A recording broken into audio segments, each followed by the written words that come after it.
doo boole est-ce que doo yàqal ji. Non, non, c'est bon. doo nga def ak tuuti wala.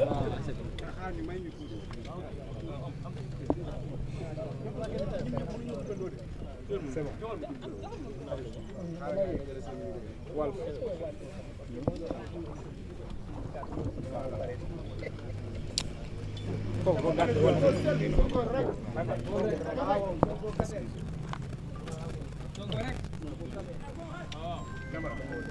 Voilà, provocateur yi dañuy amal.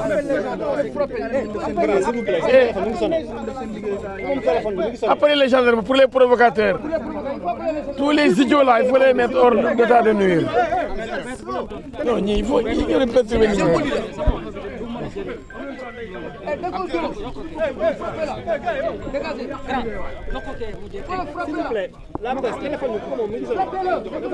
Non, calmez-vous. Évitez la provocation. Appelez les gendarmes. Téléphone ci sama loxo bi.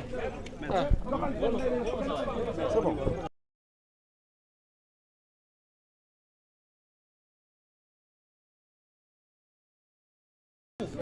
C'est bon, faut pas répondre à la provocation. Voilà, dañuy tardé loolu lañu bëgg sax ay buzz. 5, 4, 3, 2, 1, 0.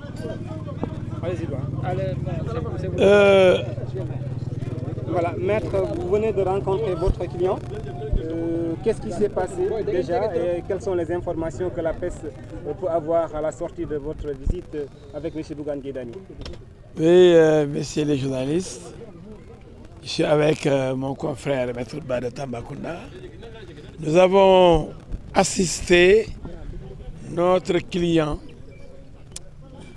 le président Bougane Gueye Dany, pendant toute son audition. Il a été interrogé par le commandant de brigade de la gendarmerie de Bakel, l'adjudant-chef Faye, en présence du capitaine John. Comme vous le savez, Bougane Gueye et sa coalition, composée pour l'essentiel de ses amis, l'honorable Thierno Bokoum et l'honorable Cheikh Pape Djibril Fall. Bougane Gueye et donc cette grande coalition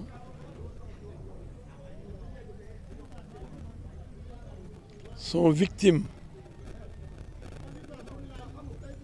d'un complot pour les empêcher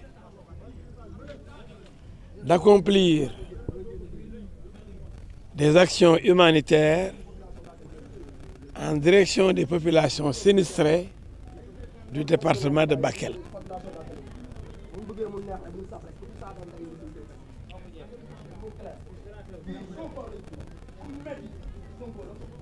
Le sieur,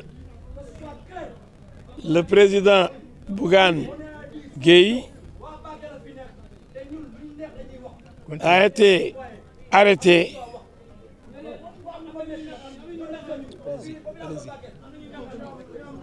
et cette arrestation ne trouve aucune justification. En réalité, on lui reproche de venir à Bakel alors que le président de la République s'y trouve. Donc quand le président est dans une ville, aucun opposant ne doit s'y rendre. C'est ridicule. Bougane a été entendu, mais Bougane est très remonté. Il a une colère noire contre ce communiqué de la gendarmerie qu'il a déchiré d'ailleurs, qui parle de rébellion et de refus d'obtempérer. Mais c'est extraordinaire. Bougane n'a commis aucun acte de rébellion. C'est lui-même qui a dit aux gendarmes, quand il a voulu marcher, quand on l'a empêché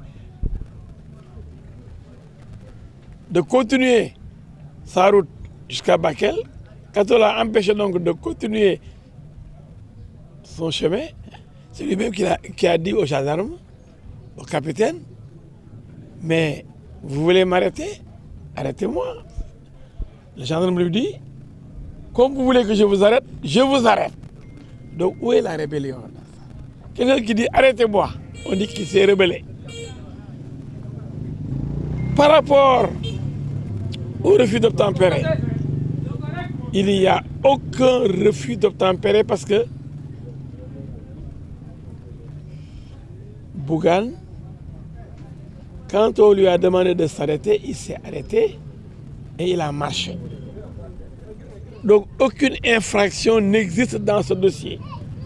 On va me dire encore, oui, il dit que tout le temps le dossier est vide. Mais ce dossier est plus vide que le vide. C'est du néant. Il n'y a absolument rien, aucun élément constitutif d'une infraction. Il y a simplement le désir de faire mal, parce qu'au moment où les gens s'amusaient ailleurs, la coalition de Bougane a décidé de venir rencontrer les populations sinistrées du département de Bakel.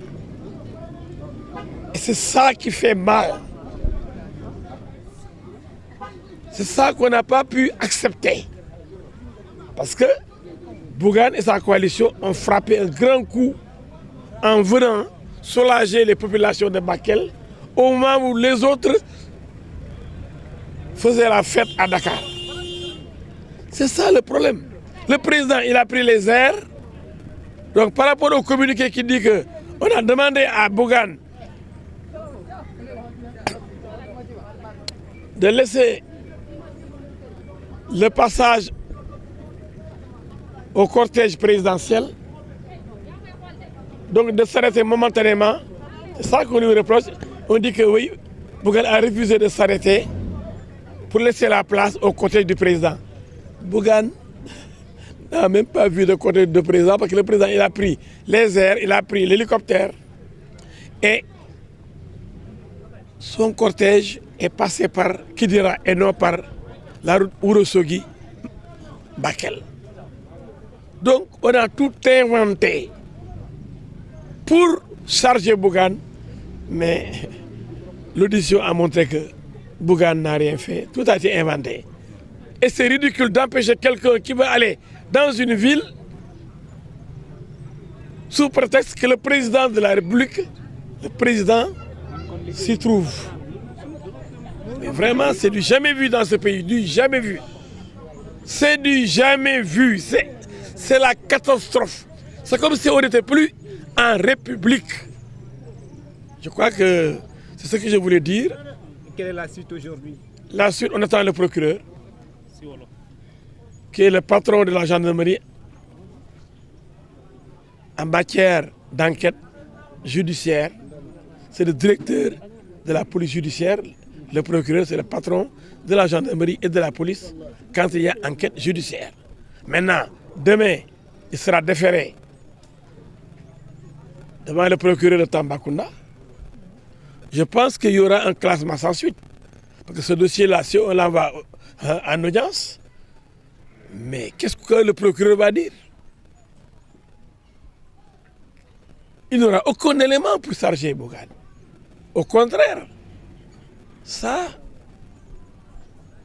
c'est pas bon pour l'image de notre justice. C'est indigne de notre justice. C'est pas parce qu'on est opposant, alors qu'on récolte toutes sortes de d'attaque, d'agression, de dénonciation. D'ailleurs, Bougane a décidé de porter plainte contre les auteurs de ce communiqué qu'il a diffamé.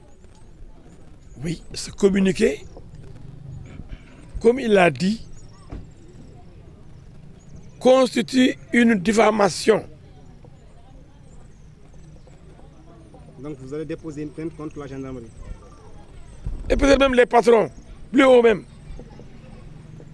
On peut aller plus loin. On va savoir qui est derrière la gendarmerie et qui est derrière ce communiqué de la gendarmerie qui ne dit pas la vérité.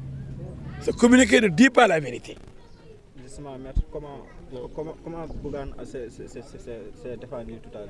Il s'est bien défendu, c'est ce que je viens de vous le dire. Il a démonté, il a démoli toutes les accusations gratuites, infondées, insensées. Bougane a été magnifique, il a été à l'aise devant des accusations mensongères. L'homme a été brillant, il a été convaincant parce qu'il n'a rien inventé, il a dit la vérité. Ceux qui n'ont pas dit la vérité, ce sont ceux-là qui aujourd'hui ont des problèmes. Si wolof, honorable député Maître El Hadji Diouf.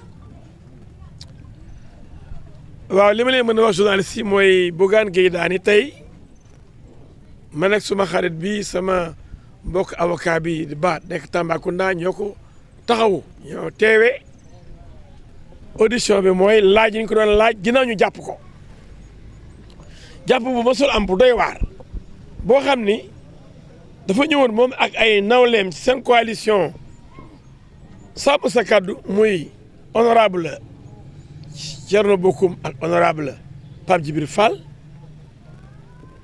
àndoon ak Anta Babacar Ngom ñu ñëwoon pour seet si nemmeeku waa département Bakel bi nga xam ne ndeysaan dañoo sonn ci débordement fleuve Sénégal ndox yi tax ñu bëri ñàkk seen kër yi ñàkk seen dund nekk ci coono bu metti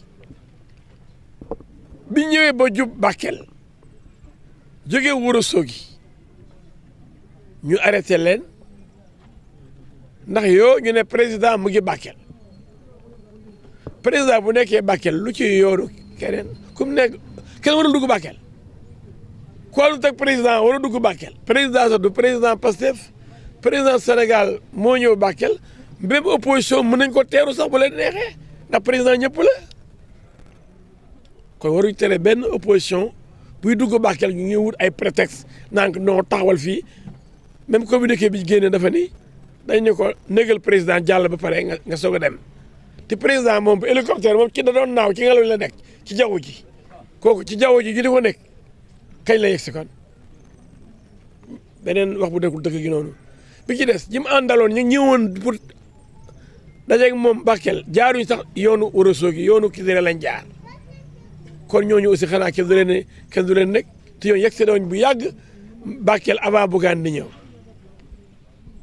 kon jàpp bi Bougane bi daal jaaxal la Sénégal yëpp mooy président la bu nekkee Thiès wala Ndar wala Kaolack Bougane waru faa dugg président tey bu nekkee Ziguinchor Bougane day nekk ba président génn kon Ziguinchor waaw yi Sénégal boobu dafa am Sénégal yoo xam ne daal ci ay pàcc la yoo xam ne bu fa président taxawee képp koo xam ne àndoog moom wala déggoowu leen waru faa dugg loolu yëpp dofa ngi nii yéen gis tey man dama yaakaar ni président bu ñëwee sax Bakel du président Pastef président ñëpp la mooy président Bougane sax bu nekkoon Bougane ak ñoom Thierno Bocoum yi ñëw teer ko tàcc ko ndax mooy seen président kon ñëw fi en tant que président Pastef mais naan négal président bu jàllee ñu ne dañ ne ko négal président bu jàllee nga jàll c'est pas vrai président jàllul foofu président ci jaww ji la jaar ak hélicoptère am xanaa li mooy waxi dof parce que xamuñ sax lu ñuy wax ñu di ko taxal Sénégal yi lii tey dafa jaaxal ñëpp gars yi fay ñu sos créé pour ngeen gëm ni Bougane dañ ko defal lii toogal fii mu bañ bul dem mu ne damay dem déedéet moom moo wàcc bi ne ko doo dem Bakel da ngay nekk tuuti mooy lu may nekk ñu ne ko da jot ordre war a dugg Bakel ndax président moo fa nekk dégg leen wax ci waay gendarmerie bi ñu yow dee nañ doo dugg Bakel toogal fii président dafa génn Bakel nga soog a dugg Bakel mu leen de kon damay dox comme sama convoi bii ma àndal moo leen jaaxal fukki oto ñett fi laa leen di bàyyi dox après Thierno Bocoum wàcc Anta Babacar Ngom wàcc Pape Djibril Fall wàcc ñu ànd ak Bougane di bëgg a dox non kii di du ngeen dox duñ dox ba Bakel bàyyi la ñu dox comme ay oto yi moo leen jaaxal bàyyi la ñuy dox Bougane bàyyi la ñu dox man damay dox kon ñu ne ko doo dox ma ne xalaat ko da ngeen may arrêté capitaine bi ne ko kon arrêté naa da nga bëgg ba arrêté la mu ne bu dee du ma dox dem Bakel man damay dox comme oto yi moo leen soof moom ngeen bëggul a gis léegi kon man maa ngi dox dem ànd ak sama gaañ yi kenn ba ko ñu wàcc ñu dox ñu ne ko doo dox Sénégal est-ce que li ma fi am bëgg def ci benn dëkk dox ñu ne doo dox doo dem àndoog mbooloo àndoog ay di perturbé yow yaa seen ñett di ngeen bokkal seen coalition ñu ne yow déedéet dox du am luy am nag xanaa ngeen ma bëgg a arrêté ñu ne ko capitaine bi ko waaw kon comme da nga bëgg ma arrêté la léegi je t'arrête. Par rapport ak communiqué mu ne ko vous allez da ngeen di porter plainte. waaw avant loolu ñoo communiqué boobu dafa grave li mu wax ci Bougane daf ko sosal ci dafa am ay contradiction même ci biir communiqué bi par rapport li ko jàppee ne ko président moo nekk Bakel négal ba mu génn nga soog a dugg loolu waxi dof la kenn du ko nangu bi ci des ñoom ñu wax ci communiqué bi nii dañ ne ko woon na toog nekk président ba mu jàll mu soog a dem te président jaarul foofu boobu avion la jël hélicoptère ba pare ay nitam jaaruñ ci yoon boobu sax kon communiqué waxul dëgg loolu lu tudd ci olof ku waxul dëgg loo def man du ma ko de bala ñu naan dama saaga ay fen la en tout cas man jéemoo ko tudd mais du doy waar a ngi noonu donc ñu sosal ko pour moo ne di Sénégal li tax ñu jàpp ko ndax dafa dëgër bopp dañ ne ko président ngi ñëw nekk ko bu jàllee nga jàll loolu du dëgg ku ko waxuloo dëgg du ma yegg na kii dañ koy tuddee ci olof mais waxoo dëgg communiqué bi waxul dëgg te maa ngi nekk nag ëllëg bu ñu yóbboo Bougane ci procureur ma xanaa procureur def classement sans suite loo xam ne li ñu ko waxal dara bu ci dañ koo sos président jaarul foofu avion la jël hélicoptère la jël ci communiqué bi ñëpp lire nañ ne ko nee nañ ko droitel nekk président Diallo boo bañ ñu téye ko président kenn séenu ko foofu avion ci tali bi bu du fa taxaw ensuite cortège ñu jógee Kidira ñii jógee war a soogi bokkuñu yoon te yegg nañ tax Bakel ba pare xanaa mooy sos wala ngay wax leneen nga jéem ko xam mu nuru sax dëgg mais lii day mel ni ay gént loolu ñu teggi doomu yàmbur Bougane Gueye loolu du jaay doole sax dama bëgg xam ban texte de loi lañ lan la ay sos lañ ko bëgg a jàppee ndax amuñ élément amuñ benn argument mooy lan président nekk na Bakel négal ba mu génn Bakel waroo dugg Bakel waaye waxi def yooyu kañ la am Sénégal président mu nga Thiès mu nga Saint-Louis kenn dugg Saint-Louis président mu nga Ziguinchor négal ba mu génn Ziguinchor nga sëgg a dugg Ziguinchor waaye ñun xam yu Sénégal léegi xanaa ñun nekk du Sénégal bi garaaw na Sénégal léegi nii lañ koy bàyyi nii. plainte bi da ngeen di plainte.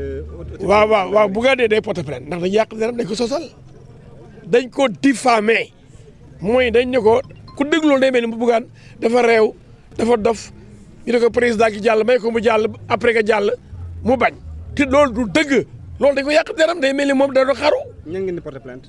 waaye ma ne la ñi ko waxal loolu yëpp kii defar communiqué bi gendarme yi ak ku nekk seen ginnaaw ku mën a doon da leen wax yoon mu dëkkandigam yoon war na rëqandiku képp ku taxaw yàq deru benn sénégalais koo mën a doon nag amul gendarme amul loo koo mën a doon tey dinañ dal sa kaw parce que yéen dafa metti sosal gor yàq deram téye ko bërëb ndax loo xam ne dara du ci dëgg loolu mënu continuer ci réew mi il faut que réew bi xam ni fii réew état de droit la Sénégal kenn mënul yàq état de droit nga réew mi dictature mënu fi am ndax dafa am ay texte de loi dafa ay ponk yu téye réew mi xam nga réew mi xale yi réew yi saaga di romb di ko ne façon boobu moo yàq Sénégal dafa war a nekk réew civilisé loolu la ba sa nekk réew moo xam ne dañuy respecté doomu aadama kenn du saaga kenn xale yi yaru waaye xale yu réew ba buccatiku di ñëw fekk ñu def conférence de presse wala point de presse ñuy woy naan diw la diw boobu intéressé wuñu ku ñu intéressé mooy état de droit vive le Sénégal. Merci. Voilà, donc,